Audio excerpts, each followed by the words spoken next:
증거 신청을 해요. 법원이 보죠. 또 은행에 보내요. 그 은행이 또 봐. 은행이 또 다시 법원에 보내요. 그 법원에서 내한테 또 보내. 한 번에 이루어지지 않고 여러 번의 과정을 겪어야만 이루어지기 때문에 굉장히 오래 걸리는 겁니다.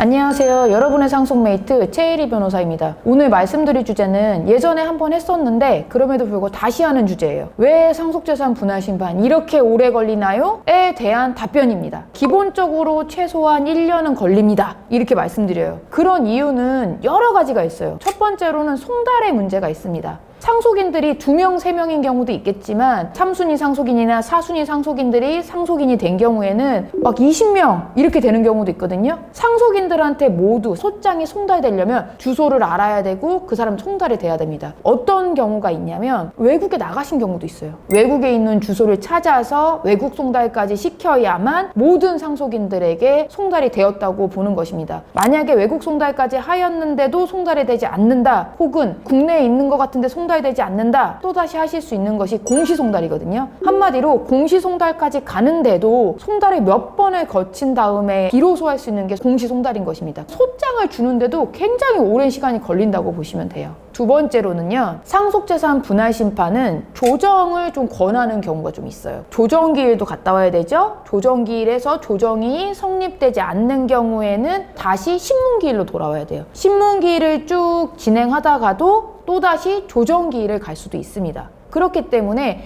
조정기일과 신문기일을 왔다 갔다 하는 기간이 걸려요. 처음에는 신문기일, 법원의 재판장 앞에서 하는 어떤 기일을 가려고 기다린단 말이에요. 기다리다가 재판장이 말을 하는 거야. 너네 한번 조정해봐. 니네 한번 화해 좀 한번 해봐. 조정위원 앞에서 하는 조정기일이란 걸 가야 돼요. 그럼 또 그 기일이 걸려요. 기일 자체가 왔다 갔다 하다 보니까 오래 걸릴 수밖에 없는 것입니다. 세 번째로는요, 상속재산 분할심판을 할 때 우리는 왜 하는 거죠? 나 법정 상속분들보다 더 많이 받고 싶어 해서 하는 소송이잖아요. 나의 기여분을 인정해달라고도 할 수 있겠지만 다수의 경우는 너 이미 많이 가져갔잖아. 오빠 지난번에 사업자금 가져갔잖아. 그거 고려해. 그래서 나눠줘. 라고 하기 위해서 상속재산 분할심판을 한단 말이에요. 부모님이 생전에 우리 언니 오빠한테 얼마나 많이 주었는지를 우리 스스로 찾아내야 돼요. 하나는 토지, 두 번째는 금융재산이에요. 토지는 1980 몇 년도부터 있었던 현재까지 있는 재산을 찾아주세요 라는 절차를 한번 해야 되고요. 금융재산 같은 경우는 한 14개의 시중은행을 전반적으로 조회 신청을 한 후에 그 중에 주거래 은행인 것 같은데 이 은행에 대해서 좀 많이 파봐야지, 여기에서 우리 부모님이 우리 오빠한테 얼만큼 줬는지 한번 봐야지 부동산 내역을 봤을 때 매매된 게 있어요. 주거래 은행을 그 매도 시점까지 쭉 더 조회하겠다라고 또 조회 신청을 해요. 금융재산에서 누구한테 갔는지를 찾아보는 과정이 한 번에 이루어지지 않고 여러 번의 과정을 겪어야만 이루어지기 때문에 굉장히 오래 걸리는 겁니다. 증거 신청을 해요. 그럼 법원이 보죠. 그럼 우리 법원이 또 채택하고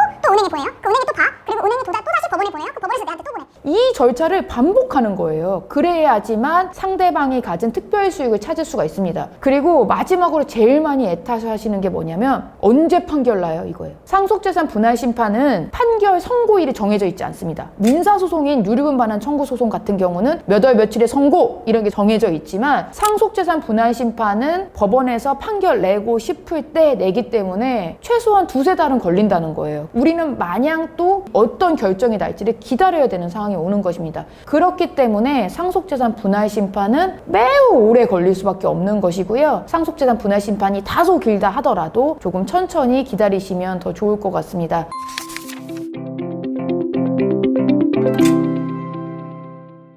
너무 애타게 언제 끝나나 하시기 때문에 이게 오래 걸리는 이유를 알면 그래도 기다리시는데 마음이 편해지실 것 같아서 제가 만든 영상이고요. 소송이 시작됐으면 언젠간 결과는 나오게 되어 있습니다. 그때까지 열심히 찾고 다투고 그 다음 조정도 해보고 치열하게 한번 했다고 생각하시면 좀 마음이 너무 편안해지실 수 있거든요. 여러분들이 소송을 진행하시면서도 조금은 마음이 편해지셨으면 정말 간절히 바라겠습니다. 오늘의 영상 도움이 되셨길 바라겠고요. 구독과 좋아요 눌러주세요. 감사합니다.